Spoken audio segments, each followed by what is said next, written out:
The Obama administration facing more criticism now as the White House clings to an increasingly threadbare narrative that Yemen is a success story, despite the spiraling conflict in the home base of al-Qaeda's most dangerous affiliate. White House Press Secretary Josh Earnest was asked about it earlier today. The goal of U.S. policy toward Yemen has never been to try to build a Jeffersonian democracy there. The goal of U.S. policy in Yemen is to make sure that Yemen cannot be a safe haven that extremists can use to attack the West and to attack the United States. Well, let's bring in Karl Rove, former senior advisor and deputy chief of staff to President George W. Bush and a Fox News contributor. So how would you answer that question? Is the Yemen policy of the United States a success, Karl? Josh Earnest went on to say that the U.S. maintains the capacity, the resources, and the reach to conduct anti-terror operations in the state. John, I had lunch 2 days ago with a member of our special operations personnel who just returned from Yemen. And he and his comrades destroyed all of their material, their weapons, in order to make certain they didn't fall into the hands of the Houthis or others.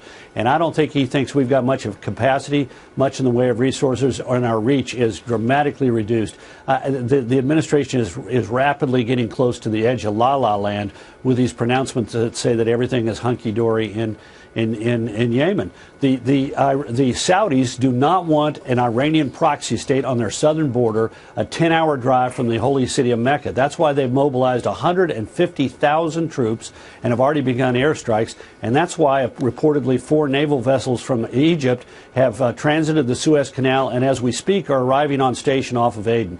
The Saudis and the Egyptians and the Sunni Arabs will not allow the Persians and the Shiites to have a state on the southern border of Saudi Arabia. You've got the American embassy closed. You've got the leader of that country fleeing by boat. You've got American Special Operations Forces also getting out and, as you say, destroying their weapons in the process. How does the administration continue to call this a success?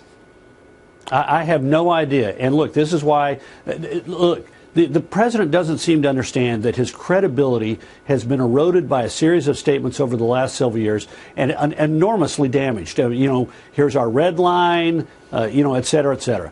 He is really, by allowing Josh Earnest to go out and make the case that we still have capacity, resources, and reach, and that we have the ability, that Yemen is a success, the president undermining his own credibility. If he came out and said, we have suffered a grievous reverse in Yemen, and we're going to work with the Saudis and with the Egyptians in order to reverse this and put Yemen back in the right direction, hey, he'd have a lot more credibility, and he'd be demonstrating leadership, which is woefully lacking from this administration. I suppose the argument could be made that in that part of the world, maybe you want the Saudis and the Egyptians to do some of the heavy lifting. Can you support an argument like that? Sure, absolutely. But the Saudis and the Egyptians are more willing to do that with American leadership than without it. I mean, if the United States had said to them, look, we need you to step up to the line, the Saudis have been indicating for the last several years that they're willing to do more, but they want to be assured that the United States is not leaving the region, not cutting and running like this president seems to do. And we did not do ourselves any good by taking our special operators, our facilities, our airfields, and basically abandoning those physical facilities and withdrawing those specialized personnel. It's going to be very hard to get them back in, and as a result, our ability to keep Yemen from becoming an al-Qaeda and ISIS playground is greatly diminished.